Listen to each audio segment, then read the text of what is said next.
Hello दोस्तों, स्वागत है आप सभी का आपके अपने YouTube चैनल सक्सेस मेरठ 2.0 पर। तो दोस्तों आज हम पढ़ने वाले हैं आरपीएफ एएलपी एंड टेक्नीशियन में आने वाले 20 महत्वपूर्ण साइंस से संबंधित प्रश्न और इनसे रिलेटेड फैक्ट के बारे में भी। तो बिल्कुल भी स्किप ना करें और लास्ट तक बने रहें। और अगर आप हमारे चैनल पर नए हो तो सब्सक्राइब कर बेल आइकन को दबा लें। और लास्ट में आपसे क्वेश्चन भी पूछूंगा जिसका आंसर आपको कमेंट बॉक्स में बतानी है। साथ ही आप हमारे टॉप 20 क्वेश्चन में कितना अटेम्प्ट कर पाते हो कमेंट बॉक्स में जरूर लिखेंगे। तो चलिए स्टार्ट करते हैं।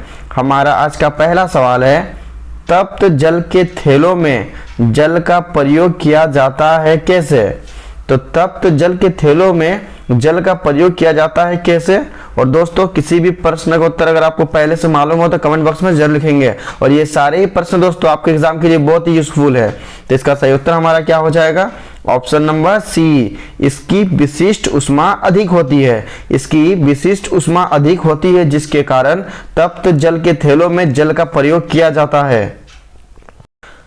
हमारा अगला सवाल है, किसी वस्तु का भार उस समय न्यूनतम होता है जब उसे रखा जाता है। तो कहां पर रखा जाता है किसी वस्तु को जब उसका भार न्यूनतम होता है? और दोस्तों आज हम जो आपसे क्वेश्चन डिस्कस कर रहे हैं ये सारे के सारे इंपॉर्टेंट और 100% रियल आपके exam RPF ALP and technician में आने वाले रियल प्रश्न हैं। तो सभी प्रश्नों को अच्छे से देखेंगे और उन्हें याद करेंगे। साथ ही दोस्तों लाइक और शेयर जरूर कर दिया करेंगे। जो भी आपके दोस्त एएलपी आरपीएफ एंड टेक्नीशियन चाहे अदर कोई भी कॉम्पिटिटिव एग्जाम की तैयारी करते हैं उन्हें शेयर जरूर कर दिया करेंगे, क्योंकि ये सारे प्रश्न आपके सभी कॉम्पिटिटिव एग्जाम के लिए बहुत ही महत्वपूर्ण है दोस्तों। तो इसका सही उत्तर हमारा क्या हो जाएगा कि किसी वस्तु का भार उस समय न्यूनतम होता है जब उसे रखा जाता है। तो कहां पर रखा जाता है? तो इसका सही उत्तर हमारा हो जाएगा ऑप्शन नंबर डी, पृथ्वी के केंद्र। जब किसी वस्तु को पृथ्वी के केंद्र पर रखा जाता है दोस्तों तो उसका भार क्या होता है? न्यूनतम होता है।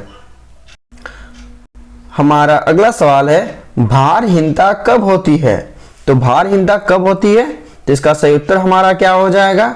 ऑप्शन नंबर ए, गुरुत्वाकर्षण की शून्य स्थिति में। दोस्तों भारहीनता किससे कहते हैं? तो जब कोई व्यक्ति, आपको पता है दोस्तों, जबकि वो अंतरिक्ष में जाता है तो क्या होता है दोस्तों, वहां वायु के अनुपस्थित अर्थात गुरुत्वाकर्षण बल की जब कमी होती है तो व्यक्ति एक स्थान से दूसरे स्थान दोस्तों जंप करके जाते हैं, क्योंकि वहां पर दोस्तों ग्रेविटी होती ही नहीं है। जिसके कारण ग्रेविटी जब नहीं होती है तो भारहीनता हो जाता है, वेट हमारा खत्म हो जाता है दोस्तों। तो व्यक्ति क्या करता है, एक स्थान से दूसरे स्थान जाने के लिए उसको जंप करके जाना पड़ता है। इसीलिए दोस्तों भारहीनता की स्थिति कब होती है? जब गुरुत्वाकर्षण की शून्य स्थिति हो जाती है। हमारा अगला सवाल है, सीढ़ी पर चढ़ने में अधिक ऊर्जा खर्च होती है क्यों? और दोस्तों ये प्रीवियस ईयर 2018 में एएलपी टेक्नीशियन में पूछा गया सवाल है और इसका सही उत्तर आप हमें कमेंट बॉक्स में बताएंगे कि सीढ़ी पर चढ़ने में अधिक ऊर्जा खर्च होती है क्यों? जिसका सही उत्तर हमारा हो जाएगा ऑप्शन नंबर बी, व्यक्ति गुरुत्व के विरुद्ध कार्य करता है जिसके कारण सीढ़ी पर चढ़ने में उसे अधिक ऊर्जा की खर्च होती है। हमारा अगला सवाल है, हम दलदली सड़कों पर क्यों फिसलते हैं? और दोस्तों ये बहुत इंपॉर्टेंट सवाल है। साथ ही आज हम जो आपको टॉप 20 क्वेश्चन बता रहे हैं ये सारे के सारे इंपॉर्टेंट और 100% रियल आपके एग्जाम एएलपी टेक्नीशियन और अदर कोई भी कॉम्पिटिटिव एग्जाम हो दोस्तों उन सभी में आने वाले महत्वपूर्ण प्रश्न हैं। तो बिल्कुल भी स्किप ना करें और लास्ट तक बने रहें। और अगर आप हमारे साथ लास्ट तक बने रहते हो तो ये आपके एग्जाम के लिए बहुत इंपॉर्टेंट होगा दोस्तों। तो दोस्तों इसका सही उत्तर आप हमें कमेंट बॉक्स में बताएंगे, हम दलदली सड़कों पर क्यों फिसलते हैं? इसका सही उत्तर हमारा क्या हो जाएगा? ऑप्शन नंबर सी, घर्षण की कमी। जब दोस्तों घर्षण की कमी होती है तो क्या होता है दोस्तों, स्लिप ज्यादा होने लगता है। स्लिप होने के कारण दोस्तों क्या होता है, वहां पर आदमी गिर भी सकता है। तो दोस्तों हमसे क्वेश्चन पूछा गया है कि हम दलदली सड़कों पर क्यों फिसलते हैं? तो हम दलदली सड़कों पर इसलिए फिसलते हैं क्योंकि वहां घर्षण की कमी होती है। हमारा अगला सवाल है, एक अच्छे उत्सर्जक ही अच्छे अवशोषक होते हैं, ये कौन सा नियम है? और ये इंपॉर्टेंट सवाल है। तो एक अच्छे उत्सर्जक ही अच्छे अवशोषक होते हैं, ये कौन सा नियम है? तो इसका सही उत्तर हमारा हो जाएगा ऑप्शन नंबर ए, किरचॉफ का नियम। किरचॉफ का नियम कहता है कि एक अच्छे उत्सर्जक ही अच्छे अवशोषक होते हैं। हमारा अगला सवाल है, अपद्रव्यों को मिलाने से गलनांक पर क्या प्रभाव पड़ता है? और ये 2018 टेक्नीशियन में पूछा गया सवाल है। तो इसका सही उत्तर आप हमें कमेंट बॉक्स में लिखेंगे, अपद्रव्यों को मिलाने से गलनांक पर क्या प्रभाव पड़ता है? तो इसका सही उत्तर हमारा क्या हो जाएगा दोस्तों, ऑप्शन नंबर बी, घटता है। क्योंकि दोस्तों हम जानते हैं कि बर्फ वगैरह को पिघलने से बचाने के लिए दोस्तों उसमें धान की भूसा दी जाती है दोस्तों, जो एक अपद्रव्य का होता है दोस्तों, जिसके कारण जब किसी पिघलने वाली वस्तु में जब अपद्रव्य मिलाया जाता है दोस्तों तो क्या होता है, उसका गलनांक कम होने लगता है। इसलिए इसका सही उत्तर हमारा क्या हो जाएगा, ऑप्शन नंबर बी, कि अपद्रव्यों को मिलाने से गलनांक हमारा क्या होता है, घटता है। हमारा अगला सवाल है, किसी ठोस पदार्थ के बिना द्रव में बदले सीधे वाष्प अवस्था में परिवर्तित होने को क्या कहते हैं। तो दोस्तों हमसे क्वेश्चन पूछा गया है, किसी ठोस पदार्थ के द्रव में बदले बिना ही वाष्प में सीधे वो परिवर्तित हो जाता है, तो इस प्रक्रिया को क्या कहते हैं। तो ठोस का सीधे वाष्प में बनने की प्रक्रिया को क्या कहते हैं, ऑप्शन सी हमारा इसका सही उत्तर हो जाएगा, ऊर्ध्वपातन। ठोस का द्रव के बदले ही बिना जब वो वाष्प में सीधे परिवर्तित हो जाता है, अर्थात ठोस से सीधे वाष्प में परिवर्तित होने की प्रक्रिया को ऊर्ध्वपातन की प्रक्रिया कहते हैं। हमारा अगला सवाल है, जब कोई इलेक्ट्रॉन उच्च कक्षा से निम्न कक्षा में जाता है तो क्या होता है। तो जब कोई इलेक्ट्रॉन उच्च कक्षा से निम्न कक्षा में जाता है तो क्या होता है, और ये बहुत इंपॉर्टेंट सवाल है, ये एएलपी 2018 में पूछा गया सवाल है दोस्तों। एएलपी 2018 में प्रथम शिफ्ट में ये क्वेश्चन को पूछा गया था कि जब कोई इलेक्ट्रॉन उच्च कक्षा से निम्न कक्षा में जाता है तो क्या होता है। जिसका सही उत्तर हमारा क्या हो जाएगा, ऑप्शन नंबर ए, ऊर्जा का उत्सर्जन होता है, ऊर्जा का निर्माण होता है। जब कोई इलेक्ट्रॉन उच्च कक्षा से निम्न कक्षा में जाता है तो ऊर्जा का निर्माण होता है, उत्सर्जन होता है। हमारा अगला सवाल है, रेडियोधर्मी तत्व किसका उत्सर्जन करते हैं। और दोस्तों आप देख सकते हैं कि ये सारे कितने इंपॉर्टेंट सवाल है दोस्तों, ये आपके एग्जाम में आने वाले रियल प्रश्न है, तो बिल्कुल भी स्किप ना करें और लास्ट तक बने रहें। अगर आप हमारे साथ लास्ट तक बने रहते हो तो ये आपके एग्जाम के लिए बहुत ही यूजफुल होगा। और इस प्रश्न का सही उत्तर आप हमें कमेंट बॉक्स में बताएंगे दोस्तों, रेडियोधर्मी तत्व किसका उत्सर्जन करते हैं। जिसका सही उत्तर हमारा क्या हो जाएगा, option number B, alpha, beta तथा गामा विकिरण का। रेडियोधर्मी तत्व अल्फा, बीटा तथा गामा विकिरण का उत्सर्जन करते हैं। हमारा अगला सवाल है, परिसंचरण तंत्र में रक्त के थक्के की स्थिति का पता लगाने के लिए किस समस्थानिक का प्रयोग किया जाता है। और ये इंपॉर्टेंट सवाल है और इसका सही उत्तर आप हमें कमेंट बॉक्स में बताएंगे। तो परिसंचरण तंत्र में रक्त के थक्के की स्थिति का पता लगाने के लिए किस समस्थानिक का प्रयोग किया जाता है।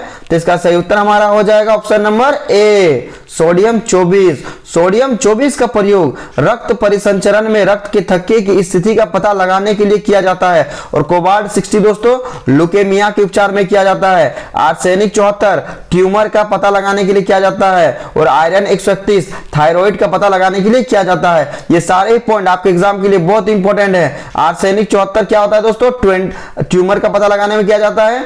कोबाल्ट 60 ल्यूकेमिया के उपचार में किया जाता है। और आयरन 131 दोस्तों ये थायराइड के उपचार में किया जाता है। और जबकि सोडियम 24 का प्रयोग रक्त के थक्के की स्थिति का पता लगाने के लिए किया जाता है। हमारा अगला सवाल है, धनायन तब बनता है जब। तो दोस्तों कोई तत्व धनायन कब बनता है। तो इसका सही उत्तर हमारा क्या हो जाएगा, ऑप्शन नंबर बी, परमाणु इलेक्ट्रॉन खोता है। जब कोई तत्व अपने से इलेक्ट्रॉन को खोता है दोस्तों तो वो क्या करता है, वो धनायन बनाता है। और जो रिसीव करता है, जो ग्रहण करता है उसको दोस्तों क्या कहते हैं, ऋणायन कहते हैं। जब कोई तत्व किसी दूसरे तत्व से इलेक्ट्रॉन को ग्रहण करता है तो क्या करता है दोस्तों, वो ऋणायन तत्व बनाता है। और जब कोई तत्व अपने से इलेक्ट्रॉन को खोता है या त्याग करता है तो वो क्या करता है, वो धनायन बनाता है। हमारा अगला सवाल है, और दोस्तों ये प्रीवियस ईयर 2018 में टेक्नीशियन में पूछा गया सवाल है। तो इसका सही उत्तर आप हमें कमेंट बॉक्स में बताएंगे। निम्नलिखित में से कौन सा नियम गैसों से संबंधित नहीं है। तो 4 ऑप्शन में दोस्तों वो कौन सा ऑप्शन सही है दोस्तों, जो गैसों के नियम से संबंधित नहीं है। तो इसका सही उत्तर क्या हो जाएगा हमारा, ऑप्शन नंबर डी, फैराडे का नियम। फैराडे का नियम दोस्तों विद्युत चुंबकीय प्रेरण के सिद्धांत पर कार्य करता है। यह एक गैसीय नियम नहीं है, जबकि बॉयल का नियम यह गैसीय नियम से संबंधित है। चार्ल्स का नियम यह ताप अर्थात गैसीय नियम से संबंधित है। गे लुसाक का नियम यह भी दोस्तों हमारा गैस के नियम से संबंधित है। जबकि फैराडे का नियम यह विद्युत चुंबकीय प्रेरण के सिद्धांत पर कार्य करता है। यह हमारा गैस का संबंधित नियम नहीं है। हमारा अगला सवाल है, अग्निशमन में कौन सी गैस प्रयुक्त होती है। और दोस्तों ये सारे क्वेश्चन दोस्तों आपके एग्जाम के लिए बहुत इंपॉर्टेंट है, ये सारे प्रश्नों को आपको अच्छे से याद रखना है क्योंकि 100% दोस्तों आपके एग्जाम में ये सारे क्वेश्चन पूछे जाएंगे। तो इसका सही उत्तर हमारा क्या हो जाएगा, अग्निशमन में कौन सी गैस प्रयुक्त होती है। तो इसका सही उत्तर हमारा हो जाएगा option number B, carbon dioxide. जब दोस्तों कहीं पानी से लगी हुई आग को बुझाया जाता है दोस्तों तो क्या करते हैं दोस्तों, अग्निशमन का प्रयोग किया जाता है क्योंकि दोस्तों उससे बिजली का खतरा बना रहता है। अगर हम पानी का प्रयोग करेंगे आग को बुझाने में, जो बिजली से लगी हुई आग होती है दोस्तों, तो क्या होता है उसमें करंट लग सकता है। तो उसी से झटके से और उससे दुर्घटना से बचने के लिए दोस्तों अग्निशमन का प्रयोग किया जाता है क्योंकि अग्निशमन में दोस्तों कार्बन डाइऑक्साइड की गैस भरी होती है जो वायुमंडल के ऑक्सीजन से दोस्तों क्या करता है, संपर्क को तोड़ता है और आग को बुझाने में मदद करता है।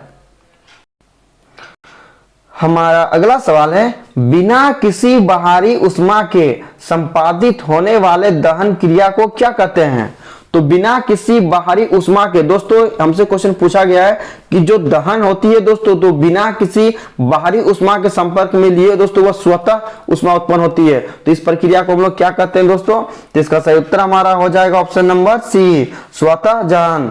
जब दोस्तों बिना किसी बाहरी उष्मा के संपादित होने वाले दहन की क्रिया होती है तो उसे दोस्तों क्या कहते हैं, स्वतः दहन कहते हैं। हमारा अगला सवाल है, आवर्त सारणी में दो तत्वों का नाम फ्रांस के नाम पर है, उनमें से एक फ्रांसियम है और दूसरा तत्व कौन सा होगा। तो दोस्तों आवर्त सारणी में दो तत्वों का नाम जो है वो फ्रांस के नाम पर है, उनमें से एक तत्व का नाम दोस्तों फ्रांसियम है, तो दूसरा तत्व का नाम क्या होगा। तो इसका सही उत्तर हमारा क्या हो जाएगा, आप हमें कमेंट बॉक्स में बताएंगे। तो इसका सही उत्तर हमारा हो जाएगा option number C, fermium. Fermium दोस्तों आवर्त सारणी में वह दूसरा तत्व है जो फ्रांस के नाम पर रखा गया है। हमारा अगला सवाल है, कवकों द्वारा रिजर्व, जिसे हम लोग संचित बोलते हैं, तो कवकों द्वारा संचित भोज्य पदार्थ किस रूप में संचित होते हैं। तो इसका सही उत्तर हमारा क्या हो जाएगा, ऑप्शन नंबर ए, ग्लाइकोजन के रूप में। कवकों द्वारा संचित भोज्य पदार्थ ग्लाइकोजन के रूप में संचित होता है। हमारा अगला सवाल है और ये इंपॉर्टेंट सवाल है, जापान में लोग किस लाइकेन को सब्जी के रूप में खाते हैं। तो जापानी लोग किस लाइकेन को सब्जी के रूप में खाते हैं। तो इसका सही उत्तर हमारा क्या हो जाएगा दोस्तों, ऑप्शन नंबर सी, इंडोकार्पन। इंडोकार्पन नामक लाइकेन को दोस्तों जापान के लोग सब्जी के रूप में खाते हैं। हमारा अगला सवाल है और ये इंपॉर्टेंट सवाल है दोस्तों, एक इमारत में ईंटें जीवों में किसके समान है। तो एक इमारत में ईंटें जीवों में किसके समान है। तो दोस्तों जिस प्रकार विभिन्न प्रकार के ईंटें मिलकर दोस्तों, बहुत सारे ईंटें मिलकर के एक इमारत का निर्माण करते हैं दोस्तों, उसी प्रकार जीवों में कौन सा वो चीज होता है दोस्तों जो मिलकर के उसके शरीर का निर्माण करता है। तो इसका सही उत्तर हमारा क्या हो जाएगा, ऑप्शन नंबर ए, कोशिकाओं के। जिस प्रकार दोस्तों ढेर सारे ईंटें मिलकर के एक इमारत का निर्माण करते हैं, उसी प्रकार दोस्तों विभिन्न प्रकार के कोशिकाएं मिलकर दोस्तों एक मनुष्य में शरीर का निर्माण करते हैं। इसलिए इस प्रश्न का सही उत्तर हमारा क्या हो जाएगा, ऑप्शन नंबर ए हो जाएगा। एक इमारत में ईंटें जीवों में किसके समान होते हैं, तो कोशिकाओं के समान होते हैं। हमारा अगला सवाल है और दोस्तों आज का हमारा ये अंतिम प्रश्न है। साथ ही आज हमने जो आपको टॉप 20 क्वेश्चन बताया, ये सारे के सारे इंपॉर्टेंट और 100% रियल आपके exam RPF ALP and technician में आने वाले रियल प्रश्न हैं। तो सभी प्रश्नों को अच्छे से देखेंगे और याद करेंगे। साथ ही दोस्तों लाइक और शेयर जरूर कर दिया करेंगे। जो भी आपके दोस्त एएलपी टेक्नीशियन आरपीएफ या अदर कोई भी कॉम्पिटिटिव एग्जाम की तैयारी करते हैं, ये सारे क्वेश्चन सारे कॉम्पिटिटिव एग्जाम में आने वाले इंपॉर्टेंट प्रश्न है दोस्तों। तो सभी प्रश्नों को अच्छे से देखेंगे और याद करेंगे। साथ ही दोस्तों अगर आप हमारे चैनल पर नए हैं तो सब्सक्राइब कर बेल आइकन को दबा लेंगे। तो चलिए प्रश्न की ओर बढ़ते हैं। सौर ऊर्जा का सबसे बड़ा यौगिकीकरण कौन है। तो सौर ऊर्जा का सबसे बड़ा यौगिकीकरण कौन है। तो इसका सही उत्तर हमारा क्या हो जाएगा, ऑप्शन नंबर डी, हरे पौधे। हरे पौधे सौर ऊर्जा का सबसे बड़ा यौगिकीकरण है। अब लास्ट वीडियो के क्वेश्चन का आंसर। लास्ट वीडियो में मैंने आपसे क्वेश्चन पूछा था, मानव शरीर के किस अंग पर अधिवृक्क ग्रंथियां स्थित होती है, और इसका सही उत्तर ऑप्शन नंबर बी था, वृक्क। और लगभग सभी स्टूडेंट ने इसका सही जवाब दिया और मोस्टली स्टूडेंट्स के बारे में डिटेल्स में लिखा। तो मैं आपको फिर बोलूंगा कि क्वेश्चन के बारे में आपको जितना ज्यादा से ज्यादा पता उन्हें आप लिखा करो, क्योंकि जो चीजें आप लिख देते हो उन्हें आप कभी नहीं भूलते हो। अब आपके लिए आज का सवाल है, प्याज लहसुन में गंध किस तत्व की उपस्थिति के कारण होता है? 4 ऑप्शन दिया गया है, सही उत्तर आपको कमेंट बॉक्स में बतानी है। साथ ही आप हमारे टॉप 20 क्वेश्चन में कितना टाइम कर पाते हो कमेंट बॉक्स में जरूर लिखेंगे। और दोस्तों ज्यादा से ज्यादा लाइक और शेयर जरूर कर दिया करेंगे। तो चलिए मिलते हैं नेक्स्ट वीडियो में, तब तक के लिए बाय बाय, टेक केयर।